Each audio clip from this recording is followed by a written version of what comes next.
హల్లెలూయా! దేవుడిచ్చిన తరుణాన్ని బట్టి దేవునికి స్తుతి చెల్లిస్తున్నాం. ఈ సాయంత్రం మీతో ప్రార్థన అనే అంశం గురించి మాట్లాడాలనుకుంటున్నాను.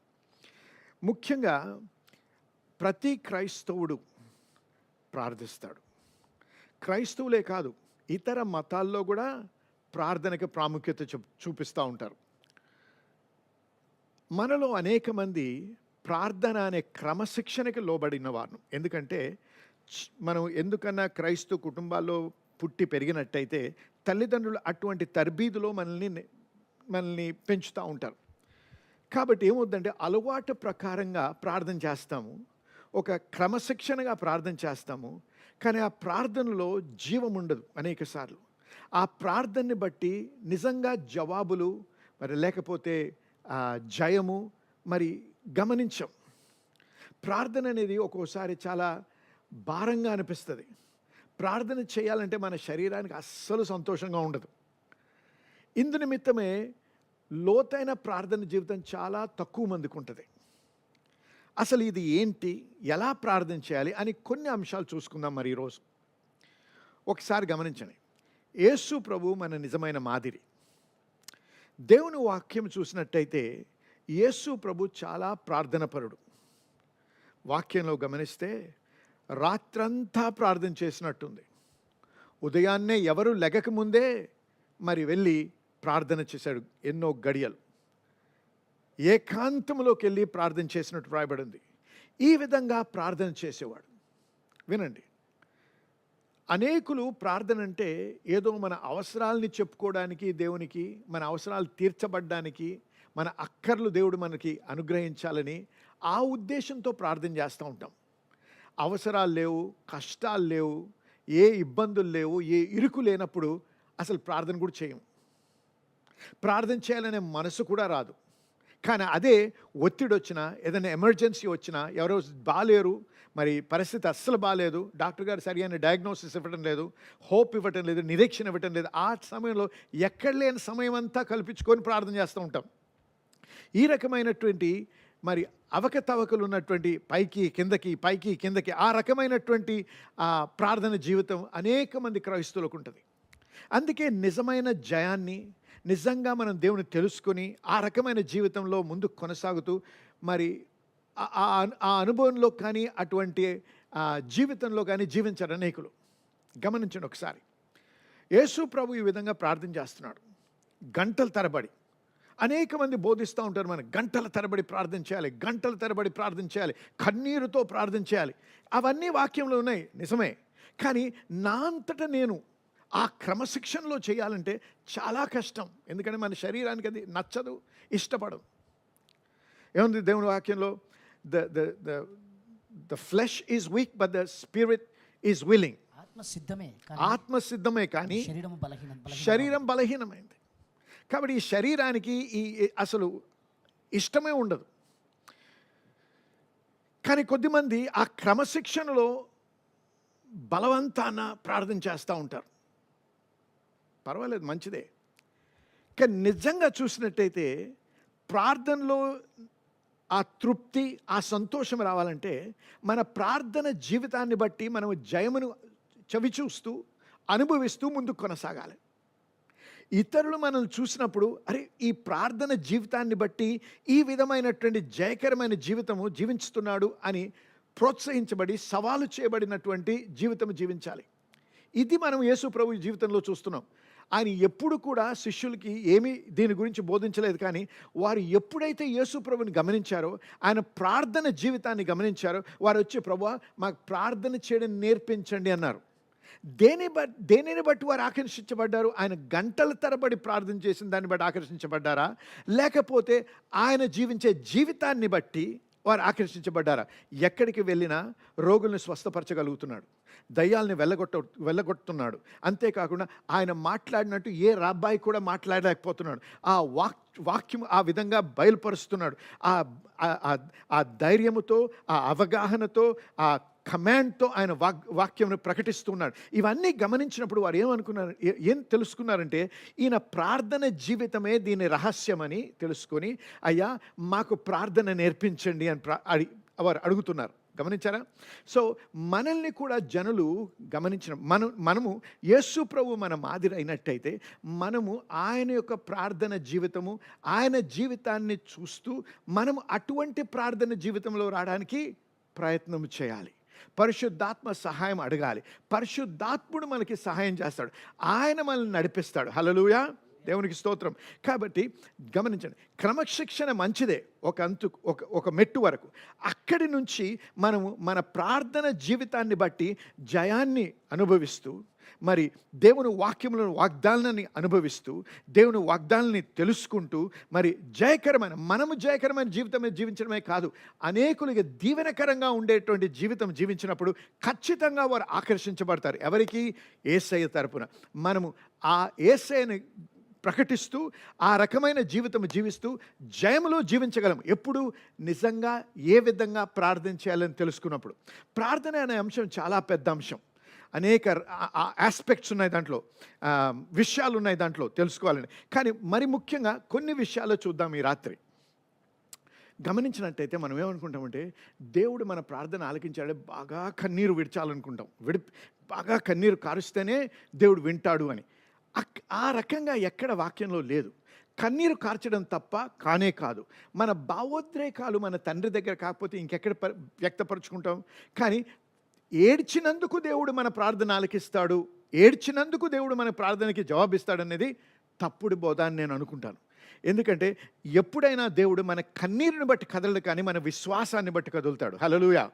మన ప్రార్థనకి జవాబు విశ్వాసముతో ప్రార్థన చేసినప్పుడే ఆ జవాబు మనం పొందగలం. ఆమేన్, హల్లెలూయా. కాబట్టి కన్నీరు ప్రార్థన చేస్తేనే దేవుడు మీ ప్రార్థన జవాబిస్తాడనేది నేను నమ్మను. కానీ విశ్వాసంతో ప్రార్థన చేసినప్పుడు దేవుడు ఖచ్చితంగా మనకి జవాబిస్తాడనేది మటుకు నేను నమ్ముతాను. అయితే కన్నీరుతో ప్రార్థన చేయకూడదా? చేయొచ్చు. హల్లెలూయా.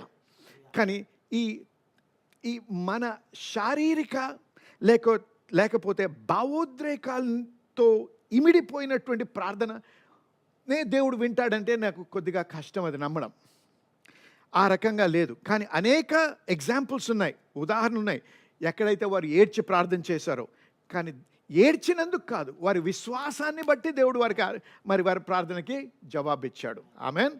గమనించండి, ప్రార్థన చేసినప్పుడు మనం ఇంకో విషయం గమనించాలి. అనేక మంది ప్రార్థన విన్నట్టయితే ఎలా ఉంటుందంటే, ఒక భిక్షగాడు భిక్షం ఎత్తుకున్నట్టుగా ప్రార్థన చేస్తుంటారు. అయ్యా, ఇంకెంతకాలం అండి ఇలాగా, నేను ఎప్పుడు నా ప్రార్థన ఆలకిస్తావయ్యా? ఇంకెంతకాలం ఈ అనారోగ్యంలో బ్రతకాలి నాయన? నాకు విడుదల ఇవ్వవా ప్రభువా? నన్ను గమనించవా నాయన? నాకు సహాయం చేయి ప్రభువా? నాయన నాకు ఎప్పుడవుద్ది ప్రభువా అని ప్రశ్నిస్తూ దేవుడు ఇస్తాడో ఇవ్వడో అనేటువంటి అనుమానంలో ప్రార్థన చేస్తూ ఉంటారు.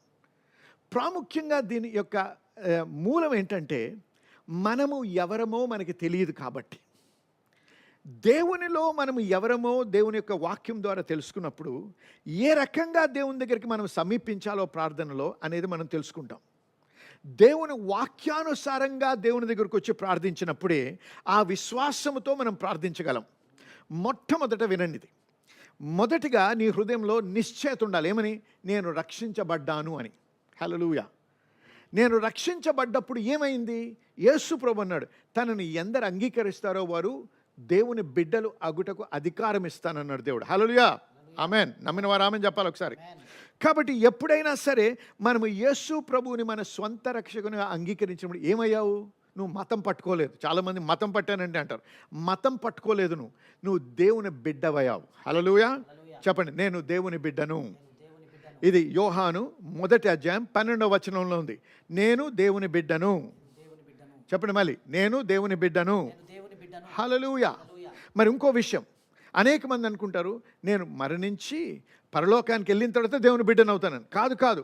1 యోహాను 3:2 చూసుకుందాం ఒకసారి.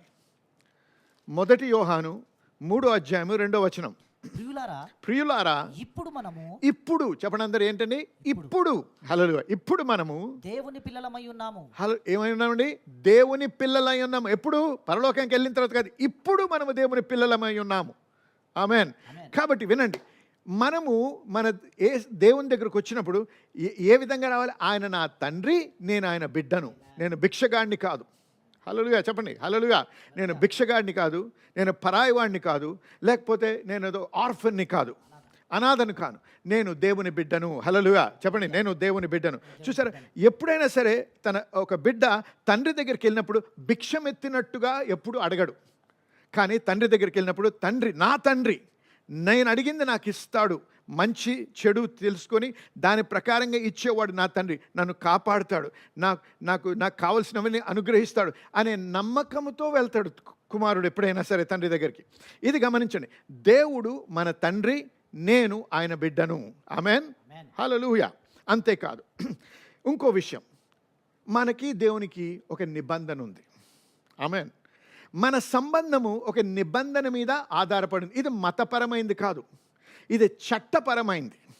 చట్టం ప్రకారంగా నాకు దేవునికి ఒక నిబంధన ఉంది. ఈ నిబంధన ఎవరు స్థిరపరిచారు? యేసయ్య. దేవునికి నాకు మధ్యన మరి ఒక నిబంధన స్థిరపరచబడి అది యేసయ్య రక్తంలో స్థిరపరచబడ్డది. హల్లెలూయా. కాబట్టి నేను నిబంధనలో ఉన్నటువంటి వ్యక్తిని, నేను దేవుని బిడ్డను, నాకు దేవునితో ఒక నిబంధన ఉంది. ఎఫెసీయులకు రాసిన పత్రిక 2వ అధ్యాయము 10వ వచనం చూసుకుందాం ఒకసారి. ఎఫిషియన్స్ 2:10 10వ వచనం. మరియు వాటి యందు మనము నడుచుకున్న వలనని దేవుడు ముందుగా 11 11వ వచనం. కాబట్టి మునుపు శరీర విషయములో అన్యజనులయుండి శరీరమందు చేతితో చేయబడిన సున్నతి గలవారు అనబడిన వారి చేత సున్నతి లేని వారనబడిన మీరు. ఆగండి. సున్నతి లేదు, సున్నతి ఉన్నవారు. ఈ సున్నతి దేనికి సాదృశ్యం అండి? ఏది నిరూపిస్తుంది మనకి? ఈ సున్నతి పొందిన వారు నిబంధన ఉన్నవారు, పాత నిబంధన ప్రకారంగా. ఆమేన్. కానీ సున్నతి లేనటువంటి వారు నిబంధనలో లేరు. మనము నిబంధనలో లేనటువంటి, సున్నతి లేనటువంటి జనం వంటి వారు. ఆ కాలమందు ఇశ్రాయేలుతో సహపౌరులు కాక, మనం సహపౌరులం కాదు ఇశ్రాయేలుతో, పరదేశులను వాగ్దాన నిబంధనలు లేని పరజనులను. చూసారా, వాగ్దాన నిబంధన లేనటువంటి పరజనులం మనం. నిరీక్షణ లేని వారము లోకమందు దేవుడు లేని వారై ఉన్నాం. నిరీక్షణ లేదు, దేవుడు లేడు, నిబంధన లేదు, సున్నతి లేదు. నిబంధన లేదు, దేవునికి దూరస్తులుగా బ్రతికినటువంటి మనము క్రీస్తుకు దూరస్తులై ఉంటిరని మీరు జ్ఞాపకం చేసుకోండి.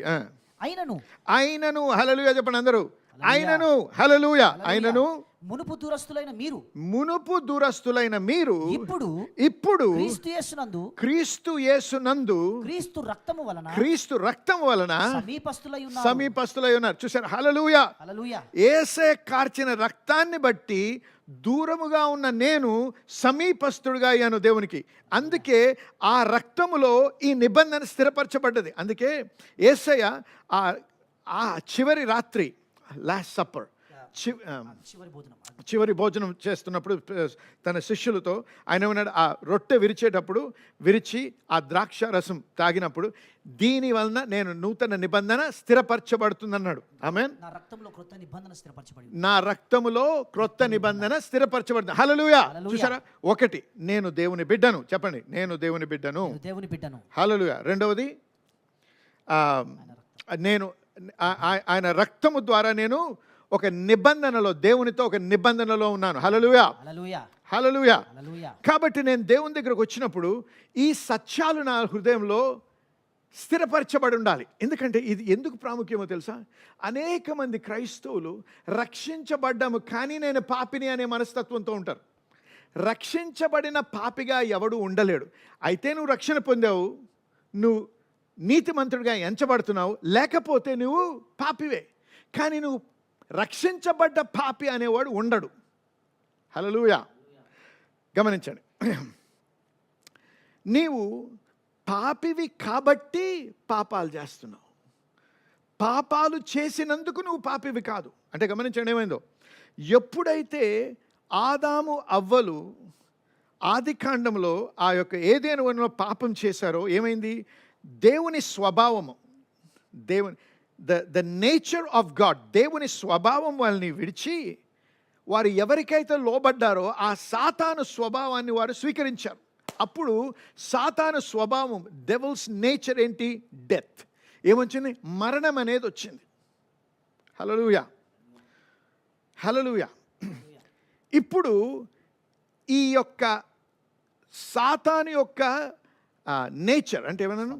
స్వభావాన్ని బట్టి పాపివి కాబట్టి పాపాలు చేస్తాం. కానీ ఎప్పుడైతే ఒక వ్యక్తి రక్షించబడతాడో ఆ పాపపు స్వభావం తీసివేయబడి ఒక నూతన సృష్టిగా స్థిరపరచబడతావు. హల్లెలూయా. అందుకే 2 కొరింథీ 5:17 ఏముంది? ఒకసారి తెలుగులో చదవండి. కాగా ఎవడైనను క్రీస్తునందు ఉన్న ఎడల వాడు నూతన సృష్టి. హల్లెలూయా. ఎందుకు నూతన సృష్టి?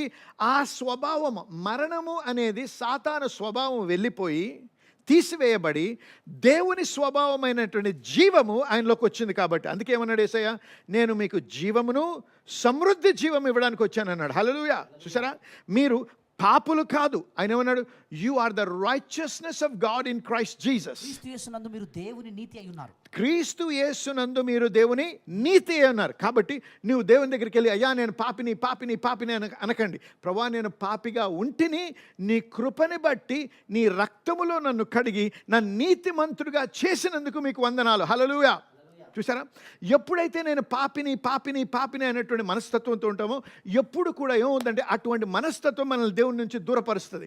అందుకే మనకు ప్రార్థించింది మనకి దేవుడు ఇస్తాడు అనేటువంటి నమ్మకం ఉండదు. ఎందుకంటే నేను అర్హుడిని కాదు, నేను పాపిని కాబట్టి నేను అర్హుడిని కాదు, పాపిని కాబట్టి దేవుడు నాకు ఇస్తాడో లేదో, నేను పాపిష్టుడిని కాబట్టి దేవుడు నా ప్రార్థన ఆలకిస్తాడో లేదో, ఇటువంటి అనుమానాలతో ప్రార్థన చేస్తారు కాబట్టి ఆ ప్రార్థనలకి జవాబు ఉండదు. అర్థమైన వారు ఆమెను చెప్పండి ఒకసారి. హల్లెలూయా. కాబట్టి వినండి జనులారా, మీరు ఎప్పుడైతే రక్షించబడ్డారో మీరు దేవుని బిడ్డలయ్యారు. మీరు ఎప్పుడైతే రక్షించబడ్డారో మీరు ఒక నిబంధనలో స్థిరపరచబడ్డారు. హల్లెలూయా. మీరు ఎప్పుడైతే రక్షించబడ్డారో మీరు నూతన సృష్టి అయ్యారు. ఇప్పుడు మీరు పాపులుగా ఎంచబట్టం లేదు దేవుని దృష్టిలో, మీరు నీతిమంతులుగా ఎంచబడుతున్నారు. ఆమెను చెప్పండి. హల్లెలూయా, హల్లెలూయా. ఇవన్నీ చాలా ప్రాముఖ్యమైనటువంటి సూత్రాలు, ప్రిన్సిపల్స్. ఎందుకంటే ఇవి మన హృదయంలో నాటబడి లేకపోతే మన ప్రార్థన జీవితంలో మనం ఓడిపోతూనే ఉంటాం. ఎందుకు? మనం ఎప్పుడు నేను పాపిని అనే ఉద్దేశంతోనే దేవుని దగ్గరికి వెళ్తాం. నేను పాపిని అనే ఉద్దేశంతో, పాపిని అనే విశ్వాసంతో నువ్వు దేవుని దగ్గరికి వెళ్తే ఏది కూడా పొందలేవు. హల్లెలూయా. నీ అంతటా నువ్వు నీతిమంతుడుగా కాదు, నీ క్రియల్ని బట్టి నువ్వు నీతిమంతుడుగా కాదు. యేసయ్య చేసిన క్రియని బట్టి, ఆయన కృపని బట్టి, ఆయన రక్త ప్రోక్షణని బట్టి, హల్లెలూయా, ఆయన రక్తంలో స్థిరపరిచిన నిబంధనని బట్టి నేను పాపిని కాదు, ఆయన నీతిని నేను హల్లెలూయా నీతిమంతుడుగా ఎంచబడుతున్నాను. ఆమేన్. మీలో ఎవరైనా మీరు ఎదుర్కొన్నటువంటి జబ్బుకి జవాబు లేదేమో, డాక్టర్లు కూడా మీకు సహాయం చేయలేని పరిస్థితిలో ఉన్నారేమో, లేకపోతే ఆర్థిక విషయాల్లో మీరు లోతైనటువంటి మరి అప్పుల్లో ఇమిడిపోయి ఉన్నారేమో, లేకపోతే ఇంకేదో రకమైనటువంటి ఇబ్బందుల్లో ఉన్నారేమో, భార్య భర్తల మధ్యలో గొప్ప మరి మనస్పర్ధలు వచ్చి ఇంకా తిరిగి మళ్ళీ ఈ వివాహము ఐక్యము కాదనేటువంటి సమస్యలో ఉన్నారేమో. ఏది ఏమైనా మీరు వాక్యం ఏం చెప్తుంది, దేవుడు మనల్ని ఏ విధంగా నడిపించాడు, మీరు ప్రార్థించేసిన అయ్యా సహాయం చేయనాయన అని ఉట్టి అంత మట్టుకే ప్రార్థన చేయడు. సహాయం చేయమని అడగాలి. కానీ సహాయం చేయమని అడిగినప్పుడు దాంతోపాటు వాక్యానుసారమైన ప్రార్థన చేయాలి. మన దేవుడే మనకి సహాయం చేయగలడు, మన దేవుడే మనల్ని విడిపించగలడు, మన దేవుడే మనల్ని స్వస్థపరచగలడు, మన దేవుడే మనకి స్వాస్థ్యాన్ని అనుగ్రహించగలడు, మన దేవుడే మనకు గెలుపు ఇవ్వగలడు. హల్లెలూయా. నమ్మిన వారు ఆమేన్ చెప్పండి. హల్లెలూయా. కానీ జనులారా వినండి, స్వస్థత కావలసినప్పుడు ప్రభా మీ వాక్యంలో మీరు తెలియపరిచారు. ఏమన్నారు ప్రభా? మీరు పొందిన గాయముల చేత నేను స్వస్థత నొందితిని. హల్లెలూయా. ప్రభా మీ వాక్యం మేము మీకు గుర్తు చేస్తున్నాం. యెషయా గ్రంథం 53వ అధ్యాయం ప్రకారం, మరి అంతేకాదు మత్తయి సువార్త 8వ అధ్యాయం 17వ వచనం రాయబడిన దాని ప్రకారంగా ప్రభా మీరు పొందిన గాయముల చేత నేను స్వస్థత నొందిని. 1 పేతురు 2:24 ప్రకారం నేను స్వస్థత నొందితిని. హల్లెలూయా. ప్రభా మీరు నాకు ఇచ్చిన స్వస్థతను, మీరు నాకు ఇచ్చిన మంచి ఆరోగ్యాన్ని దోచుకోవడానికి ఈ సాతాను వచ్చాడు, దోచుకోవడానికి ఈ యొక్క శత్రువు వచ్చాడు. కాబట్టి న్యాయం జరిపించు ప్రభా, మీరు జరిపిస్తారు. మీ వాగ్దానం ఇచ్చారు, ఆ వాగ్దానం మీద నిలబడ్డాను ప్రభా. ఇది నా యుద్ధము కాదు, ఇది మీది ప్రభా. ఆ విధంగా ధైర్యముతో ఖచ్చితంగా దేవుడు సహాయం చేస్తాడని నమ్మకంతో, విశ్వాసంతో ప్రార్థన చేయాలి. హల్లెలూయా. అర్థమైన వారు ఆమేన్ చెప్పండి ఒకసారి. ఆమేన్. హల్లెలూయా. ఈ విధంగా ప్రార్థన చేసిన తర్వాత మరి 14వ వచనం చూసుకుందాం ఒకసారి. అప్పుడు మతన్యాకు పుట్టిన యెహీయేలు కుమారుడైన బెనాయాకు జననమైన జకర్యా కుమారుడును ఆసాపు సంతతి వాడును లేవీయుడగు యహజీయేలు సమాజంలో ఉండెను. యెహోవా ఆత్మ అతని మీదికి రాగా అతడు ఇలాగు ప్రకటించెను. ఇలా దేవునికి ఆత్మ ఈ ప్రవక్త మీద వచ్చింది.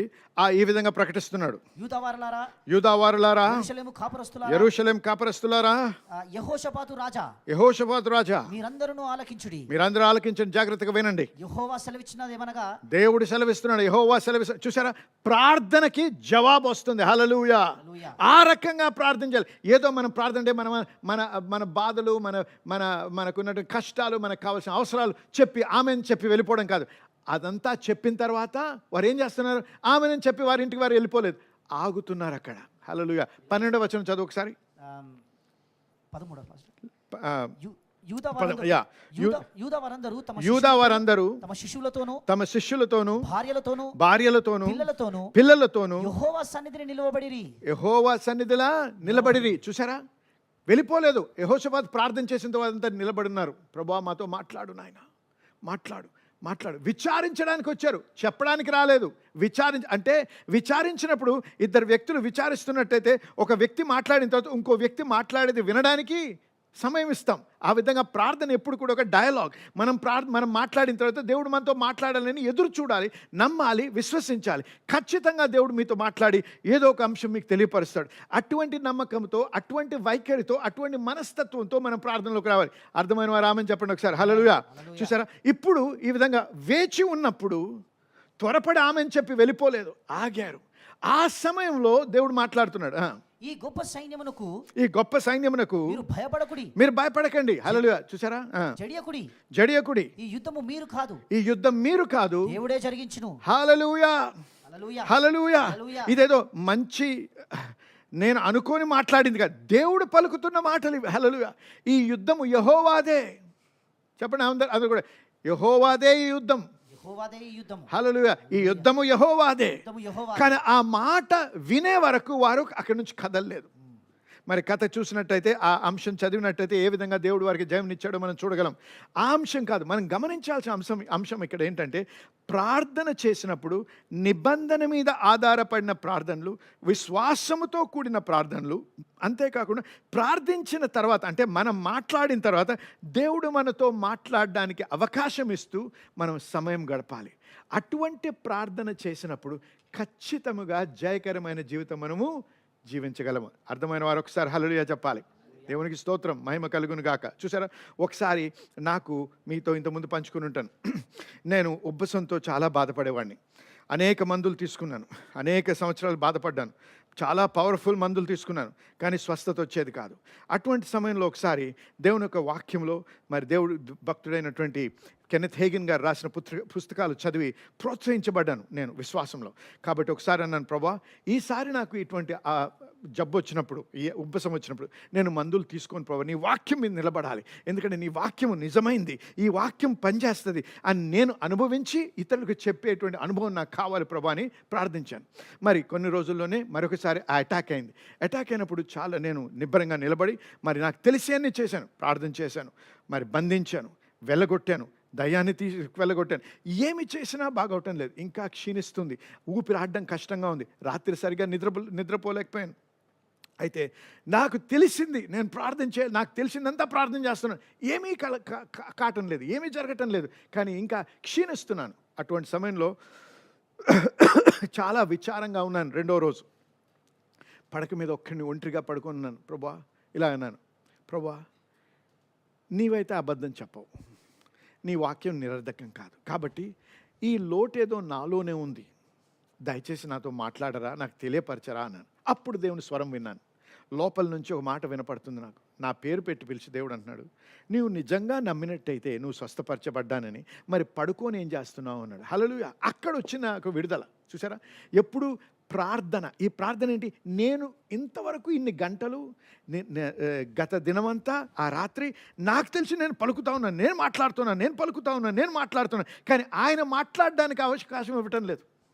మనం అనేక మంది ఎందుకు ఓడిపోతున్నాం అంటే మనం మాట్లాడుతున్నాం, మనం చేయాల్సిందంతా చేస్తున్నాం. మన మన శక్తితో, మన జ్ఞానముతో, మనకున్నటువంటి వాక్య జ్ఞానంతో చేయాల్సినవన్నీ మతపరంగా ఏం చేయాలి అవన్నీ ఉపవాసం చేస్తున్నాం, ప్రార్థన చేస్తున్నాం, మరి చప్పట్లు కొడుతున్నాం, దేవునికి హల్లెలూయా చెప్తున్నాం, వాగ్దానాలు ప్రకటిస్తున్నాం, మనం చేయాల్సినవన్నీ చేస్తున్నాం. కానీ ఆయన మాట్లాడడానికి అవకాశం ఇవ్వటం లేదు. ఇవన్నీ చేయాలి, చేయకూడదు అంటం లేదు, ఇవన్నీ ప్రాముఖ్యమే, ఇవన్నీ చేయాలి. చేసిన తర్వాత యెహోషాపాతు వలె వేచి ఉండాలి, కనిపెట్టాలి. హల్లెలూయా.